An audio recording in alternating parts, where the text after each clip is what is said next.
terceira série. De novo, agora a parte 3. Roma Antiga, Império, ok? Então, vamos lá. 27 a.C. a 476 depois de Cristo. Vamos dar uma explanadinha geral, né, no governo do Caio Otávio. Lembrando que o Caio Otávio foi para o Egito durante o período republicano. Foi lá tirar satisfações com Marco Antônio, para saber se Marco Antônio queria dominar o Egito e romper a relação que o Egito tinha com Roma, que era o protetorato. O Marco Antônio ficou com medo do Caio Otávio, porque sabia que ele, né, era um pouquinho violento.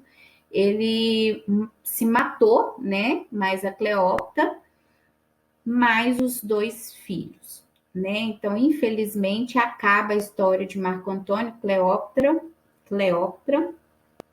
e os seus 2 filhinhos. O filho de Júlio César já era um adolescente e foi morto aos 16 anos de idade.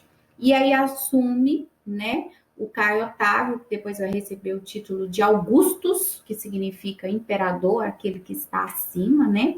Ele faz parte também da dinastia dos Cesares, começa com seu tio, Júlio César, e vai até os 10 imperadores após Caio Otávio, tá? Porque eles vão utilizar o nome César, né? Que César significa imperador, ok? Então, Caio Otávio ficou 41 anos no poder, casou 2 vezes, não teve filho, né? Um filho homem que pudesse continuar o seu reinado. Ele adotou uma criança com o nome de Tibério, que depois vai ser o próximo imperador. Então, Caio Otávio vai concentrar todos os poderes, vai ser uma época denominada de apogeu romana, e vamos ter também, durante esse período, o nascimento de Cristo, de Jesus, ok? Então, o Alto Império Romano, nós vamos ter aí do século I a.C. até o século III depois de Cristo. Nós temos a apogeu romana, então, de característica geral, nós temos centralização do poder, divinização do imperador. O imperador era visto como um deus, né? Profissionalização do exército. É legal que esse exército só consegue se profissionalizar e consegue continuar seu expansionismo por conta dos saques que Caio Otávio fez no Egito. Ele roubou vários túmulos de faraó, e aí ele conseguiu investir no exército. Então, o exército estava treinado e bem armado para conquistar, né? Para ir para o expansionismo. O cargo para os homens novos, que eram os plebeus, né? Que vão se tornar militares, isso ajuda muito. Apogeu escravista por conta das conquistas. A Pax Romana, que é o fim das revoltas internas em Roma. Está tudo tranquilo, está todo mundo se alimentando, todo mundo empregado. Então, não tem por que os plebeus se rebelarem. Temos também a política pão e circo, que é a distribuição de pão, farináceos, né? Com a exibição de espetáculos no Coliseu, principalmente o que a gente conhece como os gladiadores, né? Que eram espetáculos com animais ferozes, com cristãos, e enfim, era uma forma de divertimento na época, ok? Então, a população, o que ela faz? Ela elogia bastante o governo e ele consegue controlar essas massas. Controlando a massa, fica fácil o seu governo, ok?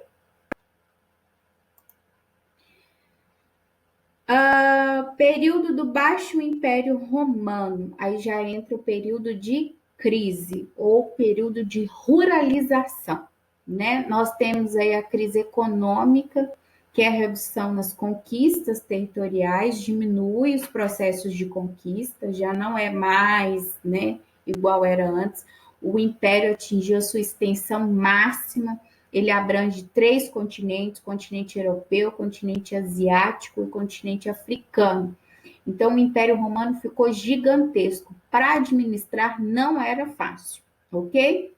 Houve também diminuição do número de escravos, paramos de conquistar, paramos de trazer escravos de guerra.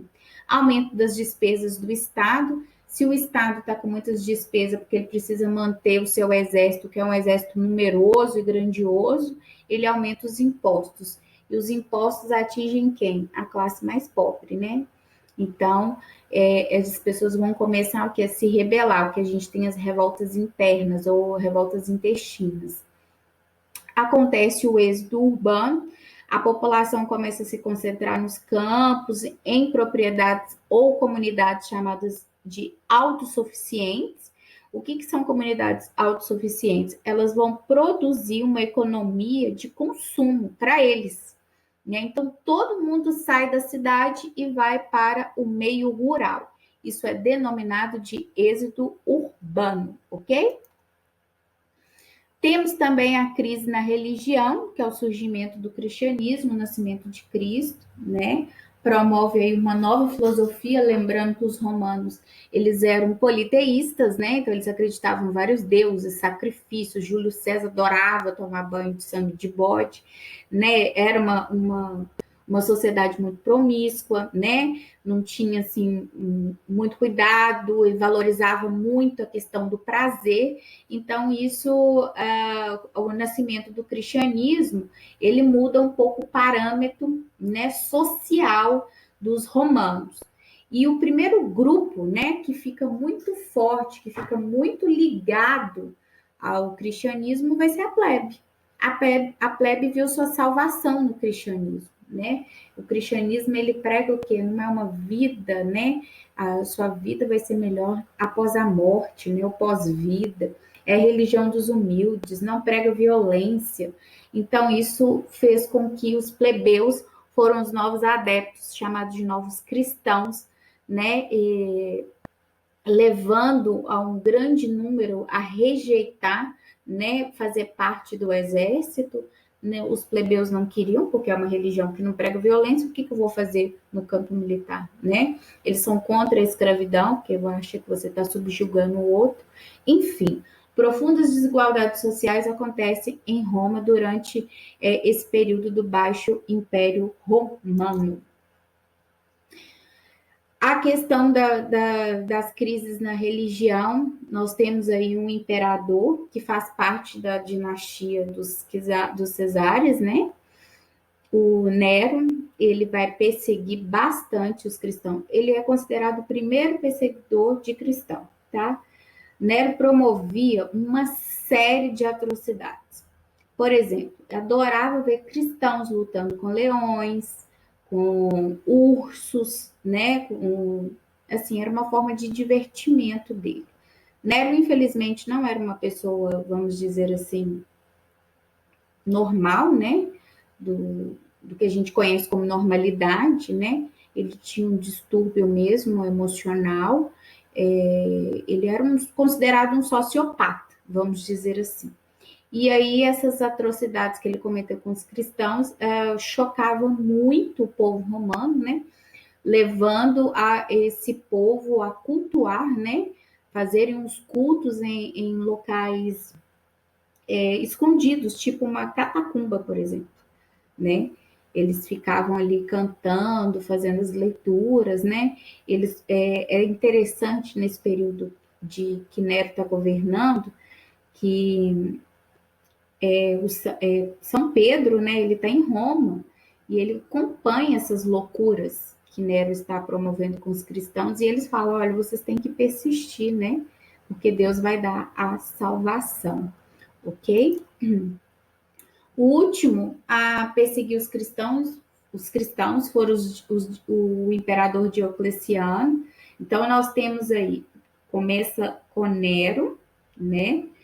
Em mais ou menos 96 e vai até 304 essa perseguição aos cristãos, né? É uma coisa surreal você imaginar. Foram anos e anos, né? Quase 300 anos de perseguição aos cristãos. O último imperador, vamos dizer assim, com a ideia. Não é. Eu falo que eu chamo Constantino de último imperador, porque depois dele vai dividir em várias partes, tá? Ele foi considerado imperador cristão, porque ele baixou o Edito de Tessalônica, né? Que oficializa. Edito de Tessalônica, não, desculpa. O Edito de Milão, que permite a tolerância entre o cristianismo, ou seja, liberdade religiosa, né?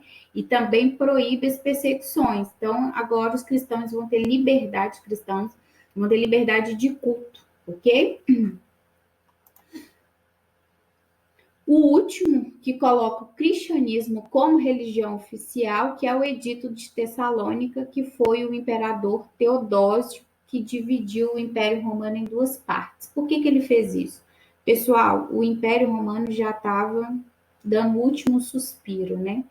Igual eu falei para vocês, ficou muito grande, os imperadores perderam o controle, os imperadores ficavam muito focados nessa questão da religião e esqueciam o político, né?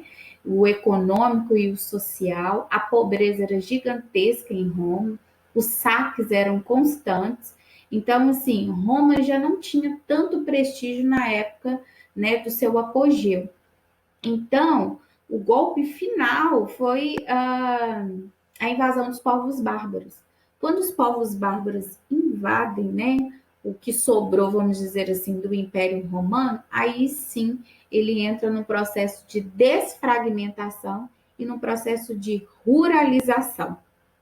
Esse processo de ruralização é o que a gente conhece como feudalismo, ou seja, todo aquele império que tinha um avanço, que tinha moedas, né, que era muito influente na cultura grega, ela se perde com a introdução do sistema feudal aí que sobrou do Império Romano.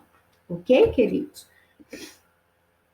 Aqui são as invasões bárbaras, tá? Mostrando para vocês que toda essa região aí compreendia o Império Romano, com exceção da parte vermelha, que são os povos eslavos, tá? Eles não faziam parte desse processo. Lá em cima, perto onde está escrito Europa Mediterrânea em 565, onde está escrito anglo-saxões, que é hoje a Inglaterra, essa região toda compreendia o Império Romano, tá? Isso também fazia parte do Império Romano. E aí o Império Romano entra em desfragmentação por conta, né, das invasões dos povos bárbaros. Essa parte de verde escuro, lembra que eu falei para vocês que Constantino é o último imperador antes da divisão? Então, essa região verde mais escura aí, ela deu origem ao Império Romano do Oriente, que a gente conhece como Império Bizantino, ok? E as outras regiões aí que foram desfragmentadas por conta das invasões dos povos bárbaros. São chamados de bárbaros aqueles que vêm de fora, que são estrangeiros. E aí a gente tem a finalização de um império grandioso, né? Que fez várias conquistas, teve personagens assim inteligentíssimos, mas que infelizmente, devido à preocupação, à fixação com a questão da religião, eles se perderam no contexto político e econômico. Queridos, realizem as atividades que eu passei para vocês na primeira parte. Eu já entreguei uma folha resumo para vocês sobre o Império Romano. Então, vai assim, ajudar demais a vocês darem continuidade ao estudo, tá? Eu espero que todos estejam bem, vocês e seus familiares. Vai passar e brevemente a gente vai se encontrar, tá bom? Um super beijo, fiquem com Deus.